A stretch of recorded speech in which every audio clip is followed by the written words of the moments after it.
Hi all, welcome to our YouTube channel. Last week வந்து பார்த்தீங்கன்னா introduction to Java நம்ம எல்லாமே பார்த்தோம். பார்க்காதவங்க கண்டிப்பாக பாருங்கள். நெக்ஸ்ட் லெவல் ஆஃப் ப்ரோக்ராம் நான் கொடுத்துருக்கேன். இதுதான் வந்து பார்த்தீங்கன்னா டேட்டா டைப். ஜாவாவோட 2 டைப் ஆஃப் டேட்டா டைப் டீடைவாக நம்ம பார்த்துருக்கோம். 2 டைப்புக்கும் நான் இம்ப்ளிமெண்டேஷன் ப்ரோக்ராமும் போட்டிருக்கேன். வீடியோக்குள்ளே போகலாமா?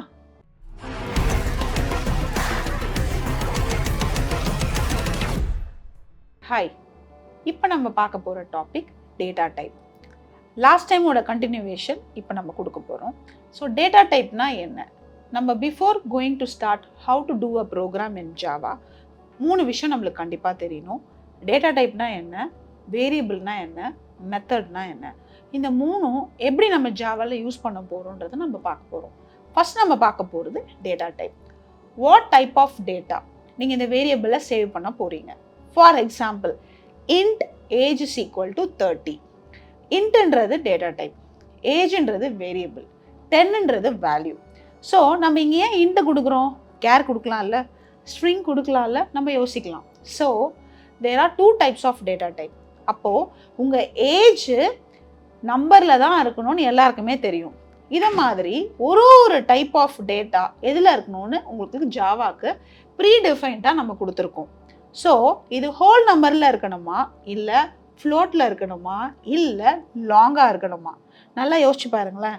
உங்களோட ஏஜ் லாங்காக இருக்குமா என்ன? கண்டிப்பாக இருக்காது. இல்லை, ஒன்று 2 டிஜிட் இல்லை 3 டிஜிட், வேணால் யோசிச்சு பார்த்தா 4 டிஜிட் வரலாம். அதனால் நீங்கள் இந்த டேட்டா டைப்பை ப்ரோக்ராம் எழுதுறதுக்கு முன்னாடி கண்டிப்பாக செல்ஃப் லேர்ன் பண்ணணும். அதாவது இதுக்கு இன்டிஜர் தான் கொடுக்கணுமா, இதுக்கு ஃப்ளோட் தான் கொடுக்கணுமா அப்படின்னு சொல்லிட்டு. இதில் ஃப்ரண்ட் எண்டில் மட்டும் இல்லாமல் பேக் எண்டில் முக்கியமாக நிறைய ஃபோக்கஸ் பண்ணணும். ஏன்னா நம்ம ஸ்டோர் பண்ணுற டேட்டா பின்னாடி இப்போ சின்னதாக தெரியலாம், நாளைக்கு அது பெருசாக கூட இருக்கலாம். ஃபார் எக்ஸாம்பிள், ஒரு சேலரி இப்போ ஒரு 10,000 வாங்குறாரு, நாளைக்கு நம்ம சுந்தர் பிச்சை மாதிரி நிறைய மில்லியன்ஸ் ட்ரில்லியன்ஸ் கூட வாங்கலாம். அப்போ உங்களோட இன்ட்டு பிக் இன்ட்டாக மாறும். ஸோ அதனால் டேட்டா டைப் கண்டிப்பாக உங்கள் ப்ரோக்ராமுக்கு ரொம்ப ரொம்ப இம்பார்ட்டன்ட். ஸோ இப்போ டேட்டா டைப்புக்குள்ளே போகலாம். உங்களுக்கு ஒரு ஐடியா பிடிச்சிருக்கோன்னு நினைக்கிறேன். ஸோ 2 டைப்ஸ் ஆஃப் டேட்டா, ஒன்று ப்ரிமிட்டிவ், இன்னொன்று நான் ப்ரிமிட்டிவ். ஸோ இதில் இது ரெண்டுமே என்னன்னு நான் சொல்லிடுறேன். ப்ரிமிட்டிவ் டேட்டா டைப்னா என்னன்னா அதோட size fixed, it is predefine. இந்த 2 விஷயத்த நல்லா ஞாபகம் வச்சுக்கணும். So predefine, fixed. ஃபிக்ஸட்னா என்னன்னா இந்த சைஸ் மாறவே மாறாது. உங்களுக்கு இன்ட்டுக்கு, லாங்குக்கு, ஃப்ளோட்டுக்கு, டபுளுக்குன்ட்டு 8 type of primitive data type நம்ம கிட்ட இருக்குது. இந்த ப்ரிமிட்டிவ் டேட்டா டைப்பில் உங்கள் சைஸை ஃபிக்ஸ்டாக கொண்டு வந்துடுவாங்க, முன்னாடியே சொல்லிடுவாங்க. இதுக்கு மேலே உங்களால் சைஸை எக்ஸ்பேண்ட் பண்ணியும் கொடுக்க முடியாது, இதுக்கு கம்மியாகவும் கொடுக்க முடியாது. அதனால் ஃபிக்ஸட் சைஸ், அதாவது predefine type of data type is called primitive data type. அப்போ நான் ப்ரிமிட்டிவ் டேட்டா டைப்னா என்னன்னு தெரியுமா? இதில் சைஸ் ஃபிக்ஸ்டு இல்லை. அதனால் உங்களால் எந்த சைஸ் வேணால் கொடுக்கலாம். ஸோ நீங்கள் ப்ரிமிட்டிவ் டேட்டா டைப் பெஸ்ட்டா, நான் ப்ரிமிட்டிவ் டேட்டா டைப் பெஸ்ட்டான்னு சொல்லிட்டு நம்ம டிஃப்ரென்ஸ் பார்க்கக்கூடாது. உங்களோட அப்ளிகேஷனுக்கு ஏற்ற மாதிரி மாறிக்கணும். நான் ப்ரிமிட்டிவ் டேட்டா டைப்பில் நீங்கள் நிறைய இடத்துல படிச்சிருப்பீங்க. 4 இல்லை 5 டைப்ஸ் நம்ம சொல்லலாம். ஆனால் 4 தான் மோஸ்ட்டாக நம்ம யூஸ் பண்ணுவோம். String, array, class, interface. இதில் 5th டைப்பாக ப்ரிமிட்டிவ், நான் ப்ரிமிட்டிவ் கொடுத்துருப்பாங்க. ஆனால் ஜாவா 8ல் இது இருக்காது. ஸோ இதில் 4 டைப் தான். So string, interface, class, array, இந்த 4மே நம்ம தனித்தனியாக டீப்பாக பார்க்கலாம். இதில் இந்த 2 டைப்ஸ் ஆஃப் டேட்டா டைப்பில் எங்கே எப்படி ஸ்டோர் ஆகுதுன்னு பார்க்கலாம். First primitive data type. இந்த டேட்டா டைப் இந்த வேல்யூவில் மெமரி அட்ரஸில் போய் சேவ் ஆகும். அதாவது மெமரி ஸ்டாக்குக்குள்ளே போய் ஸ்டோர் ஆகும். இது ஏன் மெமரி ஸ்டாக்குள்ளே போய் ஸ்டோர் ஆகுதுன்னா இது ஜஸ்ட் அ ப்ரீடிஃபைன் ஒன், இது வந்து ஃபிக்ஸட். ஸோ உங்களோட கம்பைல் டைம் அப்போது உங்களோட சைஸு இதில் தெரிஞ்சிடும். ஆனால் வென் கம்பேர்ட் டு நான் ப்ரிமிட்டிவ் டேட்டா டைப் உங்கள் சைஸ் கம்பைல் டைமில் தெரியாது. ஏன்னா இது ஃபிக்ஸட் இல்லை. இதுதான் இது ரெண்டுத்தோட மேஜர் டிஃப்ரென்ஸ். இந்த அப்ளிகேஷனுக்கு ஏற்ற மாதிரி நம்ம டைப்ஸை யூஸ் பண்ணிக்கலாம். ஃபார் எக்ஸாம்பிள், நான் ஒரு ப்ரோக்ராமில் அரே யூஸ் பண்ண போகிறேன் அப்படின்னா அந்த அரேயில் உங்களுக்கு நேம் நீங்கள் கொடுக்குறீங்கன்னு வச்சுக்கோங்களேன். இப்போது என்னோட name Mohanapriya. Number of character 13, இது எனக்கு தெரியும். ஆனால் ஃபார் எக்ஸாம்பிள் ரொம்ப லென்த்தியான ஒரு நேம் இருக்க பர்சனுக்கு போயிட்டு உங்களோட நேம் 15 லெட்டருக்குள்ளே தான் இருக்கணும், 15 கேரக்டருக்குள்ளே இருக்கலாம் நம்மளால் ஃபிக்ஸ் பண்ண முடியாது. அப்போது அதை மாதிரி டைமில் நம்ம என்ன பண்ணலான்னா யூஸருக்கு ஏற்ற மாதிரி மாற்றிக்கலாம். அதை மாதிரி டைமில் நீங்கள் நான் ப்ரிமிட்டிவ் டேட்டா டைப் யூஸ் பண்ணிக்கலாம். ஸோ உங்களோட டேட்டா டைப்போட சைஸ் வந்து ஃபிக்ஸட் இல்லைன்னா நீங்கள் நான் ப்ரிமிட்டிவ் டேட்டா டைப் போவீங்க. ஆனால் ஃபிக்ஸட்னா ப்ரிமிட்டிவ் டேட்டா டைப் தான் போவீங்க. இது ஒண்டி மைண்டில் ஞாபகம் வச்சுக்கோங்க. நம்ம இப்போ பார்க்க போகிறது different types of primitive data type. இல்லை நம்ம ஃபர்ஸ்ட் பார்க்க போகிறது பைட். பைட்டுன்றது வந்து பார்த்தீங்கன்னா 8-bit signed integer. இது வந்து பார்த்தீங்கன்னா வெரி ஸ்மால் இன்டிஜர் ஸ்டோர் பண்ணும்.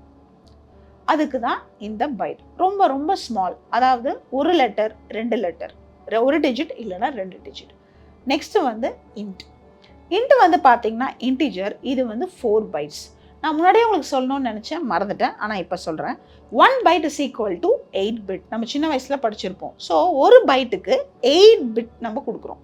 அப்போது ஒரு பைட்டுன்னா 1 2 3 4 5 6 7 8ன்னு இப்படி ஒரு ஸ்டாக் மாதிரி இருக்கும். இந்த ஸ்பேஸ் அவைலபிளாக இருக்கும். இதில் நம்ம ஏன் வந்து நம்ம பைட் சொல்கிறோம், ஏன் நம்ம பிட் சொல்லக்கூடாதுன்னு நீங்கள் நினைக்கிறீங்கன்னா, ஒரு கேரக்டர் தான் ஒரு பிட். பட் இங்கே எல்லாமே பைட் ஃபார்மேட் தான். இதில் பிட் ஃபார்மேட் கிடையாது. நம்ம ஜாவாவில் இது ரொம்ப இம்பார்ட்டண்ட்டான விஷயம். ஏன்னா நம்ம டாட் ஜாவா ஃபைல் கிளாஸ் ஃபைலாக கன்வெர்ட் பண்ணும்போது பிட்ஸாக தான் இருக்கும், அதாவது 0s and 1s தான் இருக்கும். ஆனால் நம்ம எப்பயுமே 0s and 1s சொல்லாமல் பைட்டுன்னு தான் சொல்லுவோம். ஏன்னா ஒரு byte is equal to 8 bit. இது கம்ப்ரஸர்ஸ் ஆஃப் சைஸில் தான் நம்ம இங்கே கொண்டே போகிறோம். அந்த காலத்தில், அதாவது ஜேம்ஸ் காஸ்லிங் அப்போ கொடுக்கும்போது அவங்க எல்லாமே பைட்ஸில் தான் யூஸ் பண்ணாங்க. இதுவே வந்து இந்த காலத்தில் வந்து பார்த்திங்கன்னா நம்ம டிபி வரைக்கும் போக ஆரம்பிச்சிட்டோம். அதனால் இப்போ வரைக்கும் இது இந்த ஜென்ரேஷனும் ஃபாலோ பண்ணி தான் ஆகுது. நம்ம எப்பயுமே சொல்கிறது பைட்ஸ், அதனால ஞாபகம் வச்சுக்கோங்க. Next long. இது 64 bit, அதாவது உங்களுக்கு 8 பைட்ஸ் கொடுக்கும். இந்த லாங் வந்து பார்த்தீங்கன்னா such a huge one. So இனிமேல் நீங்கள் யோசிக்கிறது எல்லாமே 8 பைட்ஸ்னால் 8 into 8. ஸோ 64. ஒரு ஸ்டாக்கில் 8 இருக்குன்னா அப்போது 8க்கு 64. அப்போ லாங்னா ட்ரில்லியன், பில்லியன், அதாவது ரொம்ப லாங் டைப் ஆஃப் இன்டிஜர் நீங்கள் ஸ்டோர் பண்ணோன்னா லாங்குக்கு ஸ்டோர் பண்ணலாம்.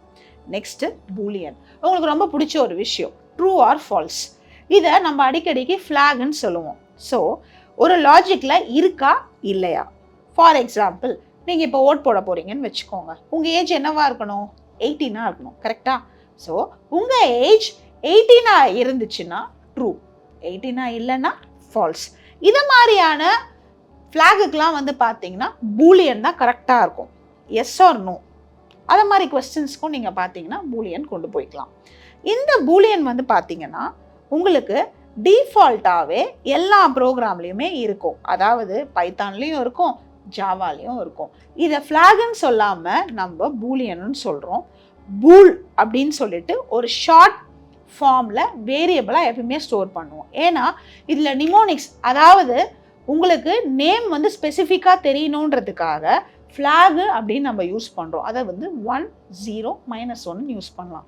ஆனால் பூலியனை பூலுன்னு யூஸ் பண்ணிங்கன்னா எல்லா ப்ரோக்ராமுக்கும் ஓகே அது பூலியனோட வேரியபிள் அப்படின்னு நம்மளுக்கு தெரியும். அதனால் பூலியனை பூல் மட்டும் ஸ்டோர் பண்ணுங்கள். அதை ட்ரூ இல்லை ஃபால்ஸ். நீங்கள் கேபிட்டல் டியோ கேபிட்டல் எஃப்ஓ கண்டிப்பாக கொடுக்கக்கூடாது. நீங்கள் இதில் வெறும் small letter TRUE true, FALSC false, இது எல்லாமே ஸ்மால் லெட்டரில் இருக்கணும். முன்னாடியே சொன்னது தான், ப்ரிமிட்டிவ் டேட்டா டைப்பும் நான் ப்ரிமிட்டிவ் டேட்டா டைப்பும் எல்லாமே லோ கேஸ் லெட்டரில் தான் உங்களுக்கு இருக்கும், அதாவது லோவர் கேஸ். நெக்ஸ்ட் டைப் பார்த்தீங்கன்னா ஃப்ளோட், டெசிமல். இந்த ரெண்டுத்துக்கும் என்ன டிஃப்ரென்ஸ் அப்படின்னு நான் சொல்கிறேன். ஃப்ளோட்டுன்னா டெசிமல், அதாவது டாட். நீங்கள் சொல்கிற ரோபோட டாட் கிடையாது, நம்ம சொல்கிற இன்டிஜரோட டாட். இப்போ 5.67 அப்படின்னு சொன்னீங்கன்னா 5.6 நம்ம 6 தான் ஓவராலாக இன்டிஜராக கொடுப்போம். ஆனால் இதுக்கு முன்னாடி பார்த்தீங்கன்னா அந்த டாட்டோட வேல்யூ நிறைய இருந்துச்சு. அதாவது அப்போல்லாம் பைசேன்னு இருக்கும். 5.6னா அந்த 5.6 தான் ஃபிக்ஸடாக இருக்கும். ஆனால் இப்போ 5.6 6 ரவுண்ட் பண்ணுறாங்க. ஆனால் இன்னமும் அந்த ஸ்டாண்டர்ட்ஸை நம்ம மெயின்டைன் பண்ணிட்டு தான் இருக்கோம். ஞாபகம் இருக்கா, நீங்கள் எல்லாருமே கேட்டிருக்கீங்க, மேம் என்னோட 10th percentage 79.86 ஆனால் நான் 80 போடக்கூடாதுன்னு சொல்லுவேன். ஏன்னா இப்பயும் நம்ம இதை ஃபாலோ பண்ணிட்டு இருக்கோம். இந்த பர்சன்டேஜோட டெசிமல் பாயிண்ட்டை நம்ம இன்னமும் ஃபாலோ பண்ணுறோம். ஸோ 2 டைப் இருக்குது. ஃப்ளோட் வந்து பார்த்தீங்கன்னா டெசிமல், டபுள் வந்து பார்த்தீங்கன்னா பிக்கர் டெசிமல். அதாவது இப்போ 5.67, 5.678 இதோட நம்ம டெசிமலை நிறுத்திப்போம். அதாவது ஃப்ளோட் வேல்யூவை நிறுத்திப்போம். அதாவது டபுளில் நீங்கள் கொண்டு போனீங்கன்னா 5.678923 அந்த டாட்டுக்கு 4 டிஜிட்டுக்கு மேலே கொண்டு போனாலே நம்ம டபுளுக்கு தான் போவோம். ஸோ ஃப்ளோட்டுன்றது வந்து பார்த்தீங்கன்னா டாட்டுக்கு அப்புறம் 3க்குள்ளே கொடுக்குறீங்கன்னா ஃப்ளோட்டில் கொடுங்க. ஆனால் 4 இன்டிஜர் மேலே நீங்கள் டாட்டுக்கு அப்புறம் கொடுக்குறீங்கன்னா கண்டிப்பாக நீங்கள் டபுளுக்கு தான் போகணும். இதுதான் உங்களுக்கு இதோட 2தோட டிஃப்ரென்ஸ்.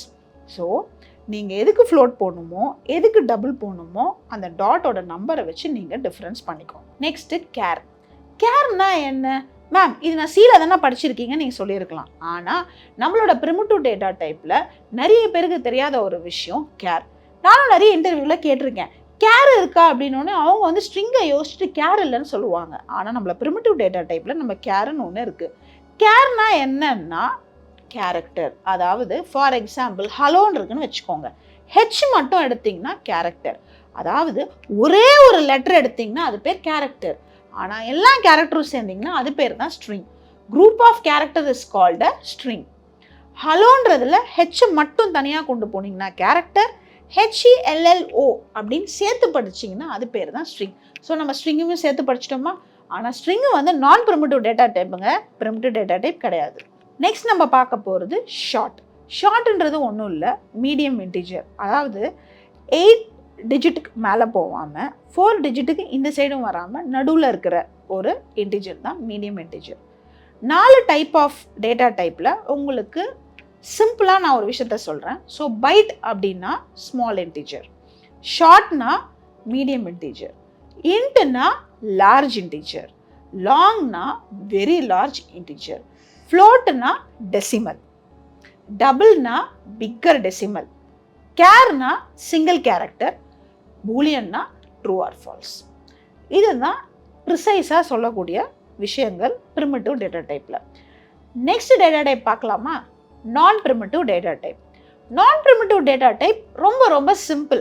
ஏன்னா இதுக்கு நம்மளுக்கு ஃபிக்ஸட் சைஸ் கிடையாது. கம்பைல் டைமுக்கு உங்களோட நீங்கள் கொடுத்த டேட்டா டைப்போட சைஸ்க்கு அதுக்கு சம்மந்தமே கிடையாது. அப்போ இது எங்கே சேவ் ஆகும்? பிரிமிட்டிவ் டேட்டா டைப் டைரெக்டாக போய் மெமரி ஸ்டாக்கில் தான் சேவ் ஆகும். நான் பிரிமிட்டிவ் டேட்டா டைப் மெமரி அட்ரஸ்லேயே போய் சேவ் ஆகும். ஏன் அப்படின்னா இது எல்லாமே ஆப்ஜெக்ட் ரிலேட்டடாக தான் நம்ம கொண்டு போக போகிறோம். பிரிமிட்டிவ் டேட்டா டைப் ஆப்ஜெக்ட் கிடையாது. நான் பிரிமிட்டிவ் டேட்டா டைப் எல்லாமே ஆப்ஜெக்ட் பேஸ் படி தான் கொண்டு போக போகிறோம். நீங்களே பாருங்களேன், ஸ்ட்ரிங்குக்கும் ஆப்ஜெக்ட் கிரியேட் பண்ணலாம், அரேக்கும் ஆப்ஜெக்ட் கிரியேட் பண்ணலாம், கிளாஸுக்கும் ஆப்ஜெக்ட் கிரியேட் பண்ணலாம், இன்டர்ஃபேஸும் கிளாஸ் வழியாக அவங்களால ஆப்ஜெக்ட் கிரியேட் பண்ண முடியும். அதாவது எந்த ஒரு டைப்புமே ஆப்ஜெக்ட் கிரியேட் பண்ண முடியும்னா அது நான் பிரிமிட்டிவ் டேட்டா டைப். ஆனால் எதுவுமே ஆப்ஜெக்ட் கிரியேட் பண்ண முடியாதுன்னா அது பிரிமிட்டிவ் டேட்டா டைப். இந்த டிஃப்ரென்ஸையும் நீங்கள் சேர்த்து ஞாபகம் வச்சுக்கோங்க. அப்போது இன்ட் டாட் லென்த்துன்ட்டு ஓப்பன் க்ளோஸ் ஃபங்க்ஷன் நம்மளால் கொடுக்க முடியுமா? கொடுக்க முடியாது. ஏன்னா அது ஆப்ஜெக்ட் இல்லை. அதனால தான் பிரிமிட்டிவ் டேட்டா டைப்பில் இருக்கிற எல்லாத்துலேயுமே நம்மளால் மெத்தடை வந்து கேப்சர் பண்ண முடியாது. பட் நான் பிரிமிட்டிவ் மெத்தடில் நம்மளால் கேப்சர் பண்ண முடியும். அப்போ நான் பிரிமிட்டிவ்ல நீங்கள் எப்படி மேம் டேட்டாவோ, அதாவது உங்களோட சைஸை எப்படி ஃபிக்ஸ் பண்ணுவீங்க அப்படின்னா based on the user, based on the application. நீங்கள் இதுக்கு 10 கேரக்டர் தான் இருக்கணும், 25 கேரக்டர் தான் இருக்கணும், அதாவது 4 பைட் தான் இருக்கணும், 6 பைட் தான் இருக்கணும்னு உங்களால் சொல்ல முடியாது. ஏன் அப்படின்னா இது எல்லாமே எங்கே போய் ஸ்டோர் ஆகுது? மெமரி அட்ரஸில். அப்போ உங்கள் மெமரி அட்ரஸ் எவ்வளோ பெருசாக இருக்குது, அதை மாதிரி நீங்கள் எந்த மாதிரி ஷார்ட்டாக கொடுத்தாலும், லாங்காக கொடுத்தாலும், மீடியமாக கொடுத்தாலும் உங்களுக்கு நான் பிரிமிட்டிவ் டேட்டாவில் பிரச்சனையே இல்லை. நான் பிரிமிட்டிவ் டேட்டா டைப்பில் ஸ்ட்ரிங் கொஞ்சம் முன்னாடி தான் நம்ம பார்த்தோம். கேரக்டர், அதாவது group of character is called string, கொஞ்சம் முன்னாடி தான் பார்த்தோம் ஹலோன்ற எக்ஸாம்பிளை வச்சு. ஸோ ஹெச்னா கேரக்டர், HELLOனா ஸ்ட்ரிங். இந்த ஸ்ட்ரிங் நம்மளுக்கு முக்கியமான ஒரு விஷயத்துக்கு தேவைப்படும். நார்மலாக நம்மளோட ஜாவா ப்ரோக்ராம் நீங்கள் எப்படி எழுதுவீங்க? கிளாஸ் நேம், கர்லி பிரேசஸை ஓப்பன் பண்ணுவீங்க, க்ளோஸ் பண்ணுவீங்க. இதுக்கு நடுவில் ஒரு மெயின் ஃபங்க்ஷன் இருக்கும். நம்மளோட ஹியூமன் பீயிங்க்கு எப்படி ஒரு ஹார்ட் பம்ப் ஆகிற மாதிரி அந்த ஹார்ட் பம்பிங் நின்னா நம்ம உயிரே இழப்போம் இல்லையா? அதை மாதிரி தான் அந்த ப்ரோக்ராமில் public static void main string args அப்படின்னு ஒரு மெத்தட் இருக்குது. இது பேர் நம்ம மெயின் மெத்தட்னு சொல்லுவோம். இந்த மெயின் மெத்தடுக்குள்ளே தான் நம்மளுடைய மெத்தடையோ இல்லை ஃபங்க்ஷனையோ நம்ம பாஸ் பண்ணுவோம். அதாவது பப்ளிக் ஸ்டாட்டிக் வாயர்ட் மெயின். பப்ளிக்ன்றது உங்களோட ஆக்சஸ் ஸ்பெசிஃபையர். ஸோ பப்ளிக்னு கொடுத்தா நீங்கள் எல்லாமே ஆக்சஸ் பண்ண முடியும். ஸ்டாட்டிக்ன்றது ஒரு கீவேர்ட். உங்களோட வேல்யூ எப்பயுமே மாறாமல் இருக்கும். வாயர்டுன்றது ரிட்டன் டைப். ஒரு மெத்தடுக்கு கண்டிப்பாக ஒரு ரிட்டன் டைப் இருக்கும்.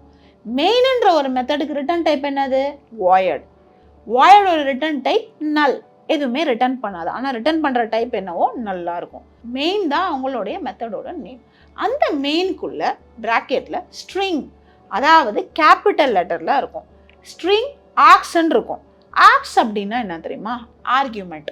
அந்த ஆர்க்ஸை ARGS அதில் எந்த நேமில் வேணால் கொடுக்கலாம். ஆனால் கடைசியில் நீங்கள் 2 ஸ்கொயர் ப்ராக்கெட்டில் தான் கொடுக்கணும். ஏன்னா நீங்கள் பாஸ் பண்ணுற எல்லாமே ஸ்ட்ரிங்குன்ற வழியாக தான் பாஸ் ஆகுது, அரே வழியாக. இது நல்லா புரிஞ்சுக்கோங்க. நீங்கள் எந்த ஜாவா ப்ரோக்ராம் எடுத்தாலும் ஸ்ட்ரிங் வழியாக தான் பாஸ் ஆகும். என்ன மேம் இப்போ தான் நீங்கள் டேட்டா டைப் இவ்வளோ எடுத்தீங்க ஆனால் ஸ்ட்ரிங்குன்னு சொல்கிறீங்களே? கண்டிப்பாக கிடையாது. பப்ளிக் ஸ்டாட்டிக் வாயர்ட் மெயினில் பாஸ் ஆகிற எல்லாமே ஸ்ட்ரிங் வழியாக தான் பாஸ் ஆகும், ஆர்குமெண்ட் வழியாக தான் பாஸ் ஆகுது. அந்த ஆர்குமெண்ட் அரே வழியாக உள்ளே போகுது. இதுக்கப்புறம் நீங்கள் உள்ள ஏதாவது நீங்கள் அவுட்புட் நீங்கள் டிஸ்பிளே பண்ணணுனாலும் இன்புட் நீங்கள் வாங்கினாலும் கொடுத்துக்கலாம்.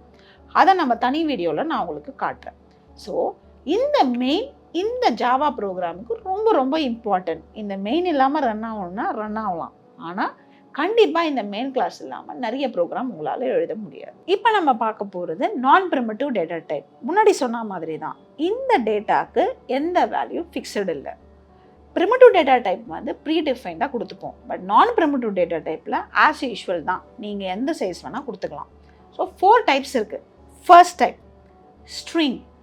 ஸ்ட்ரிங்கு வந்து பார்த்தீங்கன்னா இஸ் அன் ஆப்ஜெக்ட். அதாவது ஜாவாவில் ஏதோ ஆப்ஜெக்ட்னு சொன்னோம். முன்னாடி சொன்ன மாதிரி இதில் இருக்கிற நான் ப்ரிமிட்டிவ் டேட்டா டைப் எல்லாமே நம்ம ஆப்ஜெக்டை தான் கதிர்படுறோம். அதனால் நம்ம இதில் ஆப்ஜெக்டாகவும் க்ரியேட் பண்ணிக்க முடியும். இன்னொரு முக்கியமான விஷயம், ஸ்ட்ரிங்குன்றது இம்யூட்டபிள். நீங்கள் ஒரு விஷயத்தை டபுள் கோட்ஸில் கொடுத்துட்டிங்கன்னா அதோட வேல்யூவை மாற்றவே முடியாது. அதாவது அதுக்கு பேர் என்ன தெரியுமா சொல்லணும்? இம்யூட்டபிள்.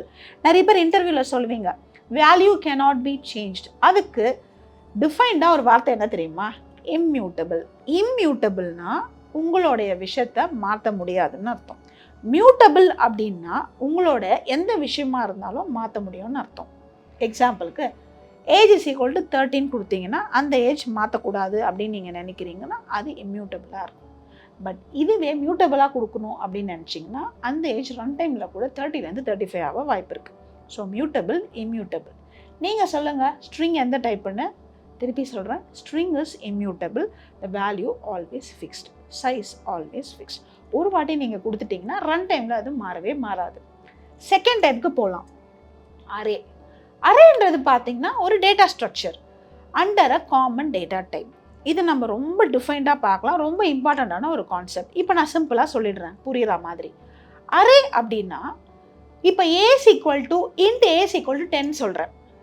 இப்போ நான் இந்த அரேல இந்த ஏல 10, 20, 30, 40, 50, 60, 70, 80 அதாவது எவ்வளோ வேணால் ஸ்டோர் பண்ணலான்னா நம்புவீங்களா? ஸ்டோர் பண்ணலாம். அதுதான் நம்ம அரே.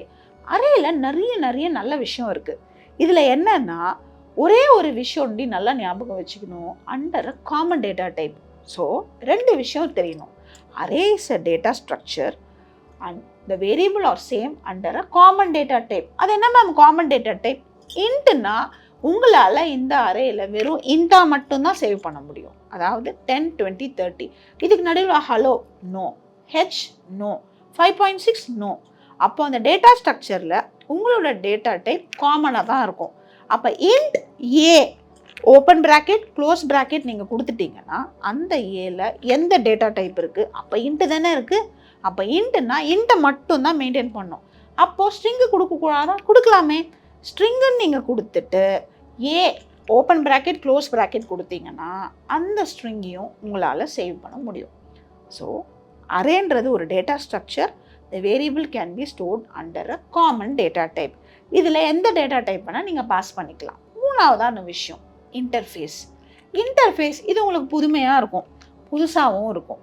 இன்டர்ஃபேஸ் அப்படின்னா என்ன அப்படின்னா, இன்டர்ஃபேஸ்ன்றது அப்ஸ்ட்ராக்ட் டைப். அப்ஸ்ட்ராக்ட்னா சுருக்கமாக சொல்கிற ஒரு விஷயம், எலாபரேட்டாக இல்லாமல் ஸ்பெசிஃபிக்காக சொல்கிற ஒரு விஷயம். இப்போது மெத்தடுன்னு ஒன்று கொடுக்குறோன்னு வச்சுக்கோங்க. மெத்தடை டிஃபைன் பண்ணி உள்ளே நம்ம சொல்ல போகிறோம். ஃபார் எக்ஸாம்பிள், பார்க் சொல்கிறோம். Dog is barking, the dog is barking கொடுக்குறீங்க. இப்போது நான் அந்த டாக் இஸ் பார்க்கிங் நான் கொடுக்கல, வெறும் பார்க் மட்டும்தான் கொடுக்க போகிறேன். அப்போ அது பேர் அப்ஸ்ட்ராக்ட் மெத்தட். டிக்ளேர் மட்டும்தான் பண்ணுறேன், டிஃபைன் பண்ண மாட்டேன், அது என்னன்னு நான் சொல்ல மாட்டேன், அதுதான் அப்ஸ்ட்ராக்ட் மெத்தட். இன்டர்ஃபேஸ் எல்லாமே இதே தான். நீங்கள் மெத்தடை மட்டும் தான் எழுதுவீங்களே தவிர மெத்தடுக்குள்ளே என்ன இருக்குன்ட்டு வேற ஒரு இடத்துல எழுதுவோம். ஸோ இதை நம்ம பிளகின் மாதிரி யூஸ் பண்ணுவோம், பீன் மாதிரியும் யூஸ் பண்ணுவோம். இந்த டைப்பும் ஏன் நம்ம நான் ப்ரிமிட்டிவ் டேட்டா டைப்பில் கொண்டு போகிறோம்னா, இதே மெத்தடாலஜி தான். எங்கே சேவ் ஆகுதுன்னு தான் முக்கியம். ஸோ உங்களோட இன்டர்ஃபேஸ் ஒரு அட்ரஸில் சேவ் ஆகிருக்கும். உங்களுக்கு எப்போ வேணுமோ ஃபங்க்ஷனை கால் பண்ணுற மாதிரி இன்டர்ஃபேஸ் கால் பண்ணிக்கிட்டா போதும்.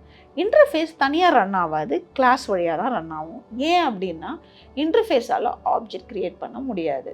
ஆனால் நான் சொன்ன மாதிரி நான் ப்ரிமிட்டிவ் டேட்டா டைப் எல்லாமே ஆப்ஜெக்ட் தானே சொன்னேன்.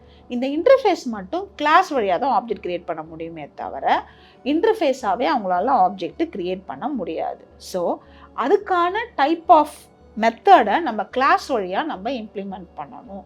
அதுக்கு தான் இம்ப்ளிமெண்ட்ஸ்ன்ற ஒரு கீவேர்டை யூஸ் பண்ணுவோம். லாஸ்ட் டேட்டா டைப் வந்து பார்த்தீங்கன்னா உங்களுக்கு தெரியாதது இல்லை, class. Class is nothing but a blueprint of object. இப்போது ஒரு கார் எப்படி இருக்கும்னு லாஸ்ட் டைமே நான் சொல்லியிருந்தேன். ஒரு கிளாஸுக்கும் ஒரு ஆப்ஜெக்ட்டுக்கும் என்ன டிஃப்ரென்ஸ்னால், கிளாஸ் கார்னா ஆப்ஜெக்ட் நீங்கள் ஏதாவது டைப் ஆஃப் காரை வச்சுக்கலாம். Honda city, Toyota, Maruti, Innova அப்படின்னு எதை வேணால் கொண்டு போகலாம். அப்போது காருக்கு என்ன இருக்கணும், 4 வீல் இருக்கணுமா, கார் மாதிரி ஒரு ஸ்ட்ரக்சர் இருக்கணும். மெர்க்லேயும் உங்களுக்கான ஃபீச்சர்ஸ் இருக்குது. அதே மாதிரி சொல்லப்போனால் உங்கள் பென்ஸ்லேயும் அதே ஃபீச்சர்ஸ் தான் இருக்குது. ஆனால் கார் மாதிரி தானே இருக்குது, லாரி மாதிரி இல்லை. ஸோ உங்கள் பேட்டர்ன், உங்கள் ப்ளூ பிரிண்ட்டை டிசைட் பண்ணுற கேப்பபிலிட்டி கிளாஸுக்கு தான் இருக்கே தவிர ஆப்ஜெக்ட்டுக்கு கிடையாது. ஸோ கிளாஸுக்கு 4 வீல் இருக்குன்னா ஆப்ஜெக்ட்டுக்கும் 4 வீல் தான் இருக்கணும். கிளாஸுக்கும் நடுவில் மிரர் இருக்குன்னா கண்டிப்பாக மிடில் மிரர் இருக்கணும். கிளாஸ்லேயும் காருக்கு ஏபிசி இருக்குன்னா கண்டிப்பாக ஆப்ஜெக்ட்லையும் ஏபிசி இருக்கணும். அதனால தான் அந்த டெஃபினிஷனில் ப்ளூ பிரிண்ட் ஆஃப் ஆப்ஜெக்ட்னு ரொம்ப கிளியராக சொல்லியிருக்கோம். இந்த 4 விஷயத்தையுமே நம்ம ஈக்குவலண்ட்டாக பிரித்து பார்த்தோம்னா எல்லாமே அடிக்கடி யூஸ் பண்ணுற ஒரு விஷயம் தான். இந்த நான் ப்ரிமிட்டிவ் டேட்டா டைப்பில் நம்ம நிறைய யூஸ் பண்ணுற ஒரு விஷயம் கிளாஸ். கிளாஸ் இல்லாமல் உங்களால் ஆப்ஜெக்ட் க்ரியேட் பண்ண முடியாது, ஆப்ஜெக்ட் இல்லாமல் மெத்தடையும் கால் பண்ண முடியாது. ஸோ இம்பார்ட்டண்ட்டான ஒரு 4 விஷயம் இந்த நான் ப்ரிமிட்டிவ் டேட்டா டைப்பில் இருக்குது. இந்த ப்ரிமிட்டிவ், நான் ப்ரிமிட்டிவ் ரொம்ப கிளாரிட்டியாக படிங்க. ஏதாவது டவுட் இருந்தால் கமெண்ட்ஸில் கொடுங்க.